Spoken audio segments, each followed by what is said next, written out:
Vas-y.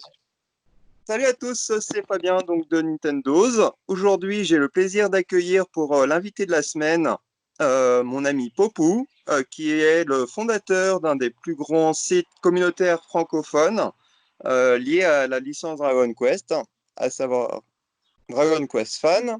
Salut à toi, Popou. Salut et merci pour ton invitation. Eh ben écoute, de rien. On va commencer. Parle-nous un petit peu de toi. Alors, donc je m'appelle Flavien de mon vrai prénom, Popou de mon pseudo, qui reprend un des personnages qui m'a bien marqué quand j'étais enfant adolescent, donc le Daimadoshi de Dai no Daiboken, dont Dragon Quest la quête de Dai.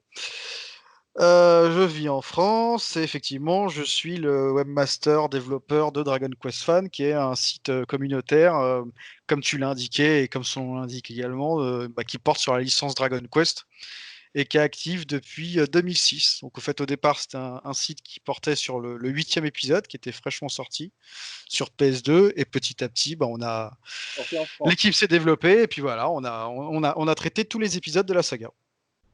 Voilà, les opus principaux comme spin-off, c'est ça? Exactement, ouais, tout à fait. Donc là, le dernier gros dossier qu'on a fait, c'était le Dragon Quest 11, mais on peut également traiter des spin-offs. Donc on a des dossiers complets, typiquement sur Dragon Quest Swords, Dragon Quest Builders 2, les Slim Mori Mori pour ceux qui apprécient les jeux d'aventure un peu à la Zelda. Enfin bref, il y a vraiment de quoi faire sur le site. Et ce qui est agréable, c'est que je ne suis pas tout seul, puisque je suis épaulé de toute la communauté et de gens qui travaillent pour enrichir, que ce soit avec des articles sur les jeux ou des articles autour de la licence, le site. Ouais, c'est vraiment une communauté de fans purs et durs. Exactement, c'est effectivement là-dessus qu'on essaye de travailler, c'est de faire en sorte que les gens puissent partager les informations et leur passion sur la série. Ok, ok, bah c'est cool. Et donc, bon, tu me disais, donc, De ce grand manga, puisque il avait été un peu, on va dire, charcuté à peu près au tiers de l'aventure. Malheureusement, quand justement celle-ci prend son envol. Et là, je pense qu'il y a de quoi intéresser beaucoup de gens, justement sur la saga et la licence. oui, et puis on n'hésitera pas à dire que voilà.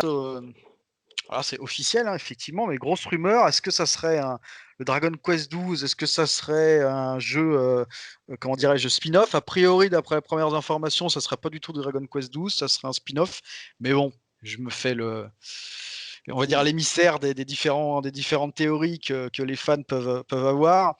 Donc a priori, ça devrait être un spin-off pur et dur, pas de Dragon Quest 12 estampillé Dai no Daiboken. Et ce qui est intéressant dans cette nouvelle, c'est que ça sera un épisode sur console, donc ça sera pas un jeu mobile. Donc on peut espérer, en tout cas moi le premier, j'espère que ça sera un grand Dragon Quest. Euh, Pourquoi pas, peut-être on pourrait imaginer même la suite de Dai no Daiboken avec des chapitres bonus. Aujourd'hui, on n'a aucune information sur le contenu, si ça sera en 2D, en 3D, on n'a rien du tout.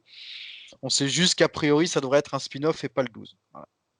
Ouais, ouais, c'est ça, je pense que voilà, on sait que, voilà, que ça va sortir sur Switch. Eh ben en fait, on sait même pas sur quoi ça va sortir en réalité. Oui, La liste des consoles a pas été ouais, diffusée pour l'instant. Bon, je pense qu'effectivement, on peut imaginer que ça sera à minima sur PS4, 5, je sais pas, et Switch. ouais. Au moins, À voir. la Xbox, je pense que elle peut être écartée. Je pense aussi, puisque je pense que si les équipes qui travaillent sur la licence appréciaient cette console, ou en tout cas pensaient qu'elle avait du potentiel pour les fans de Dragon Quest, ça serait, enfin, l'épisode 11 serait déjà sorti sur ce support, et tout comme d'ailleurs du Dragon Quest Builders 2 ou du Dragon Quest Heroes, et là en l'occurrence, il n'y a rien qui est sorti sur la console de Microsoft. Donc je pense pas qu'on puisse espérer d'ici un bon bout de temps, sauf surprise, hein, et une bonne surprise pour les joueurs Xbox. Mais je pense pas que ça soit à l'ordre du jour chez les équipes de Dragon Quest. Par contre, une version PC peut être envisageable parce Ah que oui, tout à fait, effectivement. C'est vrai que je suis moi-même pas euh, joueur PC, mais oui, effectivement, ouais, tout à fait. C'est même fortement envisageable puisque ils ont mis beaucoup d'énergie, et je te remercie de le signaler, beaucoup d'énergie pour justement faire briller un petit peu les derniers épisodes qui sont sortis sur ce support, hein, tout à fait. Donc Ouais, ouais, je pense qu'on pourrait imaginer effectivement ce jeu sur PC. je crois qu'il y a eu Builders 1 et 2, il y a eu les Bah, deux épisodes de Heroes tout à et fait, c'est ça. donc si vous êtes joueur PC et fan de Dragon Quest, voilà, vous avez la liste qu'il vous faut. Tout à fait. Voilà. Et donc pour des joueurs qui connaissent pas trop la saga Dragon Quest, qu'est-ce que tu peux leur dire Alors, tu veux dire par quoi il faudrait commencer ou qu'est-ce que c'est que la saga? un peu les deux? Alors, on va commencer par le commencement, on va essayer d'être assez rapide. Donc, en fait, Dragon Quest, c'est une licence qui a été réalisée, on va dire, par une Dream Team de 3 personnes. Donc, le producteur scénariste Yuji Horii, qui est le papa de la saga et qui travaille sur tous les épisodes, mais vraiment tous, hein, les épisodes canoniques, les spin-offs, les jeux mobiles, il a toujours son mot à dire. Et bon, Un compositeur des musiques de Dragon Quest qui a été en fait un précurseur dans bon nombre de domaines, puisque on va pas dire que c'est grâce à lui, mais en tout cas, il a eu un gros, euh, comment dirais-je, il a aidé en fait à démocratiser, il a eu un gros rôle de démocratisation des musiques de jeux vidéo au Japon, où il a fait partie, avec d'autres compositeurs, hein, il a fait partie des gens qui ont permis en fait qu'il y ait des concerts de musique de jeux vidéo et d'adaptation, bah, voilà, sous forme de musique classique. On le compare d'ailleurs dans le milieu souvent à Bach de par ses compositions. Effectivement, je pense que ces 3 personnes sur l'univers de Dragon Quest sont indissociables, puisque bah, il y a d'une part le design, les scénarios qui sont souvent chanteurs avec un humour très propre à Yuji Horii que moi personnellement j'apprécie beaucoup, et puis les musiques de Sugiyama. Donc ça c'est pour l'univers de Dragon Quest à proprement parler. Après, comment est-ce qu'on peut appréhender Dragon Quest si on est néophyte en la matière? Je dirais qu'il y a plusieurs voies. Il y a la voie, on va dire, un petit peu difficile, c'est-à-dire commencer par la trilogie originale, donc, qui est sortie sur Switch récemment, une édition à la fois physique et une édition dématérialisée, donc qui est malheureusement pas en français, mais en tout cas, ça permet d'aller aux sources de la saga. Bon, juste c'est. Oui? la version physique est sortie seulement en Asie. Tout à fait, effectivement. Alors, elle est facilement trouvable parce qu'on peut la trouver sur eBay notamment, mais effectivement, tu fais bien de le préciser, elle est pas disponible en France. Après, elle est régulièrement en promotion sur le store de Nintendo, donc ça peut être une bonne occasion. Bon, moi, j'aime beaucoup, hein, la trilogie originale. Après, je peux comprendre que ça soit plus compliqué quand on débute. Dragon Quest 3 reste encore très sympa. Pour moi, c'est encore un très très bon JRPG. Après, les 2 premiers, je peux comprendre qu'ils soient, on va dire, moins facile pour rentrer dans la saga Dragon Quest. Disons que si on voulait vraiment commencer par du Dragon Quest avec des beaux graphismes, etc., j'aurais tendance soit à commencer par le 8, soit par le 11. Sachant que le 11, pour moi, c'est vraiment une digestion en fait de toute la saga en fait, Dragon Quest, et je le trouve vraiment excellent. Donc si les gens veulent savoir ce que c'est qu'un Dragon Quest pur jus, un bon Dragon Quest sur lequel il y a eu beaucoup de travail, le 11 me semble vraiment bien. Le 8, bah, c'est celui par lequel le site a commencé, qui m'a vraiment marqué, je trouve excellent. Après, voilà, hein, je vais pas tous les faire parce qu'ils ont tous chacun une petite subtilité. Le 5, pour moi, c'est le meilleur scénaristiquement, mais il est très difficile à trouver. Et cher. Oui, très très cher. Ouais. Donc voilà, après on peut parler des spin-offs, hein. Personnellement, j'ai adoré les Dragon Quest Builders.